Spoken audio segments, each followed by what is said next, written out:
Hello everyone, आप सभी दोस्तों का स्वागत है। इस वीडियो में हम लोग देखने वाले एक और मेन बोर्ड आईपीओ को, जिस मेन बोर्ड आईपीओ पर हम बात करने जा रहे हैं उस मेन बोर्ड आईपीओ की इशू साइज लगभग यहाँ पे 5400 करोड़ की इस कंपनी की रहने वाली है। इस 5400 करोड़ की इशू साइज में लगभग आपको जो ग्रे मार्केट प्रीमियम जिस तरीके की जैसी कारोबार करते हुए दिख रही है और जो यहाँ पे इस कंपनी की आईपीओ डेट और प्राइस बैंड दिख रहा है, उनके अकॉर्डिंग इस आईपीओ के रिगार्डिंग आप लोगों की किस तरीके की कैसी तैयारी होनी चाहिए उनके बारे में इस वीडियो में डिटेल्स में बात करने वाले हैं। सो वीडियो को इंतर देखिएगा और ऐसे ही daily IPO grey market premium से जुड़ी अपडेट के लिए चैनल को सब्सक्राइब कर लीजिए। साथ ही कमेंट्स में टेलीग्राम ग्रुप का लिंक दिया गया है, वहाँ भी जुड़ सकते हो टाइम पे अपडेट के। सो मेन बोर्ड आईपीओ के बारे में बात करते हैं तो मीशो आईपीओ के बारे में हम लोग बात कर रहे हैं। मीशो की कंपनी के बारे में बात करें तो मीशो कंपनी की आईपीओ 3 दिसंबर से आईपीओ ओपन होने वाली है और 5 दिसंबर इस आईपीओ की क्लोजिंग डेट रहेगी। यानी कि इस आईपीओ में 3 दिसंबर, 4 दिसंबर और 5 दिसंबर इन 3 डेट को इस मेन बोर्ड आईपीओ में आपको अप्लाई करने की अपॉर्चुनिटी मिलेगी। मीशो आईपीओ को यदि हम लोग देखें तो कंपनी की फेस वैल्यू ₹1 है। कंपनी की प्राइस बैंड के अकॉर्डिंग बात करें तो अपर प्राइस बैंड ₹111 रखा गया है। इसी अपर प्राइस बैंड ₹111 पे आपको अप्लाई करनी है और 135 इक्विटी ऑफ शेयर मिनिमम आपको इस आईपीओ में एक लॉट अप्लाई करते समय आपको सिलेक्ट करना है। कंपनी के बारे में बात करें तो फ्रेश इशू और अपर फॉर सेल दोनों की कंपनीज हैं। कंपनी की जो इशू साइज है वो 5421 करोड़ की दिख रही है। यानी कि आपको कंपनी की इशू साइज थोड़ी सी बड़ी रखी गई है। 5421 करोड़ की इशू साइज में लगभग 4250 करोड़ की बात करें तो फ्रेश इशू है, कंपनी के पास पैसे जाते हुए दिखेगी 4250 करोड़। और रेस्ट ऑफ 1171 करोड़ की बात करते हैं तो ऑफर फॉर सेल है, जिसके माध्यम से प्रमोटर्स और एग्जिस्टिंग शेयर होल्डर्स कैटेगरी के पास यहाँ पे शेयर हम लोगों को जाते हुए दिखेगी। कंपनी की बुक बिल्डिंग आईपीओ है, बीएसई एनएससी दोनों जगह पर कंपनी की आने वाले समय में लिस्टिंग होने वाली है। कंपनी की जो शेयर की डिस्ट्रीब्यूशन टोटल इशू साइज की उनके बारे में बात करें तो 75% शेयर आप लोगों को क्यूआईबी कैटेगरी के पास जाते हुए दिखेगी, जिसमें एंकर इन्वेस्टर भी हम लोगों को आते हुए दिख जाएगी 2 दिसंबर को। उसमें कौन कौन से बड़े एंकर इन्वेस्टर दिखते हुए इंपॉर्टेंट है का देखना। देन यहाँ पे 10% शेयर रिटेलर्स कैटेगरी के पास जाने वाली है। 15% शेयर आप लोगों को एनआई कैटेगरी के पास जाते हुए दिखेगी। कंपनी के बारे में बात करते हैं तो मीशो आईपीओ की जो यहाँ पे टेंटेटिव डेट रखी गई है उनके बारे में बात करते हैं तो आप देख सकते हैं कि आपको 3 दिसंबर से आईपीओ ओपन होने वाली है। 5 दिसंबर इस आईपीओ की क्लोजिंग डेट रखी गई है। 8 दिसंबर आपको इस आईपीओ में अलॉटमेंट मिली है नहीं, उसके बारे में इन्फॉर्मेशन मिलते हुए दिख सकती है। यदि हम लोग बात करें 9 दिसंबर की तो इस आईपीओ में पैसे लगाते हैं तो यहाँ पे अलॉटमेंट मिली या नहीं, उसके बारे में नहीं मिलने पर पैसे रिफंड 9 दिसंबर को कर दिए जाएंगे। 9 दिसंबर को ही डीमेट अकाउंट में शेयर को क्रेडिट किए जाएंगे और 10 दिसंबर को कंपनी की लिस्टिंग बीएसई एनएससी दोनों जगह पर होते हुए दिख जाएगी। मीशो आईपीओ बात करें तो यहाँ पे 14,985 करोड़ की 14,985 रुपये मिनिमम एक लॉट अप्लाई करते समय यहाँ पे अमाउंट्स की रिक्वायरमेंट दिख रही है। स्मॉल एच एन आई की बात करते हैं तो एन में आपको लगभग 2,09,790 रुपये अमाउंट्स की यहाँ पे रिक्वायरमेंट दिख रही है। देन यहाँ पे बिग एच एन आई की बात करते हैं तो आपको यहाँ पे लगभग 10,03,995 रुपये अमाउंट्स की आपको रिक्वायरमेंट दिख रही है। यानी कि इस आईपीओ में अलग अलग कैटेगरी में अप्लाई करने के लिए अलग अलग अमाउंट्स की यहाँ पे रिक्वायरमेंट दिख रही है। मीशो आईपीओ को यदि हम लोग देखें तो इस शुरुआत के बारे में बात करते हैं तो इस कंपनी की शुरुआत इनकॉर्पोरेट कब किया गया था? 2015 में इस कंपनी की शुरुआत की गई थी। Meesho limited company multi site technology platform के तौर पर ड्रिवन करती है। ई कॉमर्स इंडिया में देखा जाए तो कंपनी की पहली ऐसी कंपनी है जो कि आपको आने वाले समय में लिस्ट होते हुए दिखेगी। Stakeholder, consumer, seller, logistic partners and आप लोगों को कंटेंट क्रिएटर्स, वहाँ पे आप लोगों को कंपनी की प्रेजेंस दिख जाती है। कंपनी ऑपरेट करती है की बात करें तो यहाँ पे कंपनी के बारे में बात करते हैं तो मीशो की जो प्रोडक्ट्स होती है वो आप लोगों को यहाँ पे टैग में कुछ कर दूंगा।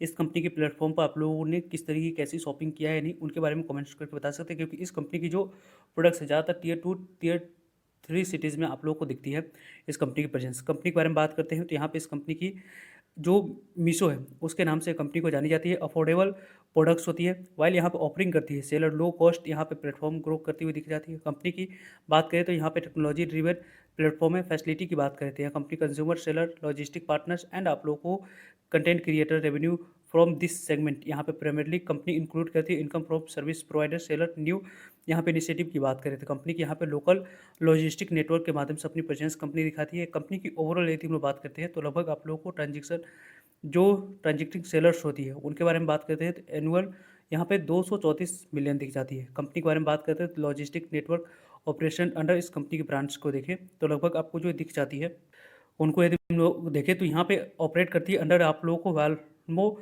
इंटीग्रेटेड जो थर्ड पार्टी लॉजिस्टिक प्रोवाइडर होती है उसके माध्यम से। फर्स्ट यहाँ पे लास्ट माइल डिलीवरी पार्टनर्स इस कंपनी के पास है। साथ साथ लगभग यहाँ पर 2082 फुल टाइम एम्प्लॉय इस कंपनी के साथ काम करती हुई दिख जाती है। कंपनी की ओवरऑल यदि हम फोकस की बात करते हैं, कॉस्ट एफिशिएंसी, आप लोगों को टेक्नोलॉजिकल जो इनोवेशन होती है वो कंपनी आप लोगों को इनेबल करती हुई दिख जाती है। कंपनी की ओवरऑल यदि हम लोग बात करते हैं तो बिजनेस परचेज काफ़ी अच्छी है। कंपनी की विश्व की ब्रांड्स के नाम से कई सारे आप लोगों को प्रोडक्ट्स हम लोगों को दिख जाते हैं। इस कंपनी की ओवरऑल प्रेजेंस काफ़ी अच्छी दिखती है। कंपनी की जो बैलेंस है उसमें यदि हम लोग डिस्कस करें तो कंपनी की यहाँ पे 6 मंथ की डाटा है और यहाँ पे 12 मंथ की, यहाँ पे 12 मंथ की, यहाँ पे 12 मंथ की डाटा दी गई है। कंपनी की एसेट के बारे में बात करें तो पहले 3853, 4160, 7226, अभी 6640 करोड़ की यहाँ पे कंपनी की टोटल एसेट दिख रही है। कंपनी की टोटल इनकम के बारे में बात करें तो इनकम यहाँ पे लगातार कंसिस्टेंट कंपनी की बढ़ रही है। पहले आप लोग को 5897 करोड़ के पास थी, 7859 करोड़ के पास, 9900 करोड़ के पास, और अभी आप लोग 6 महीने में ही 5857 करोड़ के पास कंपनी की टोटल इनकम दिख रही है। कंपनी के प्रॉफिट के बारे में बात करें, टैक्स देने के बाद कंपनी की प्रॉफिट, तो यहाँ पे कंपनी लॉस में ऑपरेट करी, 1671 करोड़ की लॉस, देन 327 करोड़ की लॉस, और यहाँ पे जो लॉस लगभग 3941 करोड़ की दिख रही है। इस कंपनी की जो आईपीओ लाने की प्लानिंग कर रही थी कंपनी, तो आउटसाइड इंडिया इस कंपनी की रजिस्ट्रेशन थी, तो वहाँ पे इंडिया में कंपनी ने आईपीओ लाई, उसके कारण से आप लोग कुछ सेटलमेंट के कारण से इस तरीके की आप लोगों को लॉस दिख रही है, 700 करोड़ की लॉस। अभी भी कंपनी लॉस में ऑपरेट कर रही है, इबिटा भी कंपनी की लॉस में ही है। कंपनी की नेटवर्थ यहाँ पर बात करें तो लगभग 968 करोड़ की है। कंपनी किसी भी तरह की कोई भी बोरिंग कंपनी की ओन नहीं करती है। कंपनी वैल्यूएशन मेरिट में काफ़ी ज़्यादा हाई वैल्यूएशन पर कंपनी अपनी आईपीओ लाते हुए दिख रही है। ऐसी यहाँ पे आप लोग कोई भी प्रिडिक्शन नहीं कर सकते, क्योंकि इस कंपनी की पीयर कंपटीटर पहले से लिस्टेड नहीं है। साथ साथ इस कंपनी की जो अभी वैल्यूएशन निकालने की जो मेथड होती है उसमें कंपनी लॉस मेकिंग कंपनी, इस कारण से कंपनी की वैल्यूएशन हम लोग नहीं निकाल सकते हैं। और कंपनी की जो ओवरऑल मार्केट कैपिटलाइजेशन निकल कर आती हुई दिख रही है, 50,000 करोड़ की टोटल मार्केट कैप इस कंपनी की आईपीओ जो कट ऑफ प्राइस रखी है उसके अकॉर्डिंग यहाँ पे निकल कर आती हुई दिख रही है। इस कंपनी की ऑब्जेक्टिव क्या है, तो कंपनी की आपको ऑब्जेक्टिव जो पैसे की है उनके बारे में बात करें, सब्सिडरी कंपनी है उनमें आप लोगों को 1390 करोड़ पैसे की यूज़ करेगी। साथ साथ 480 करोड़ पेमेंट सैलरी के लिए, और एग्जिस्टिंग यहाँ पर रिप्लेसमेंट हायर्स करेगी मशीन लर्निंग और एआई को इंटीग्रेट करने के लिए, और साथ साथ यहाँ पर टेक्नोलॉजी डेवलपमेंट अंडरस्टैंड एमटीपीएल हो गई सब्सिडी कंपनी को अपने ओन करने के लिए। साथ साथ इन्वेस्टमेंट करेगी सब्सिडी कंपनी में 1020 करोड़ की। ओवरऑल कंपनी की ऑब्जेक्टिव काफ़ी क्लियर और पॉजिटिव दिख रही है। ब्रांड इनिशिएटिव कंपनी की काफ़ी अच्छी है। कंपनी आने वाले समय में यहाँ पे आप लोगों को ग्रोथ दिखाती हुई दिख सकती है। कंपनी जो लिस्ट होगी उसके कारण से कंपनी मोनोपोली इंजॉय करेगी। और इस कंपनी के बारे में बात करें तो ओवरऑल यदि हम लोग बात करें तो फर्स्ट ऑफ ऑल जो इंपॉर्टेंट फैक्टर निकल कर आ रही है कि इस इंपॉर्टेंट फैक्टर में इस कंपनी की जो प्राइस टू अर्निंग रखी गई है वो आप लोगों को अट्रैक्टिव रखा गया है।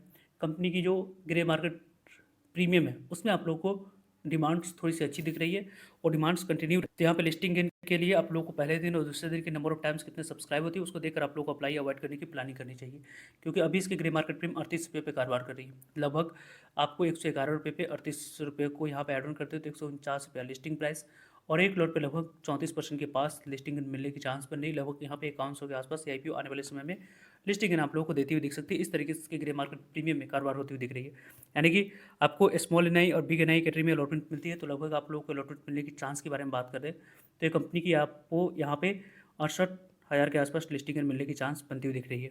ओवरऑल इस कंपनी के डेली की ग्रे मार्केट प्रीमियम सब्सक्रिप्शन से जुड़ी सभी इंपॉर्टेंट अपडेट आप लोगों तक पहुँचती रहेगी। सो जुड़िएगा ताकि आप लोगों तक अपडेट पहुँच पाए। फर्दर जो भी डाउट करिए कमेंट्स का आप पूछ सकते हो। मिलते हैं एक नई इन्फॉर्मेटिव वीडियो में, तब तक के लिए जय हिंद।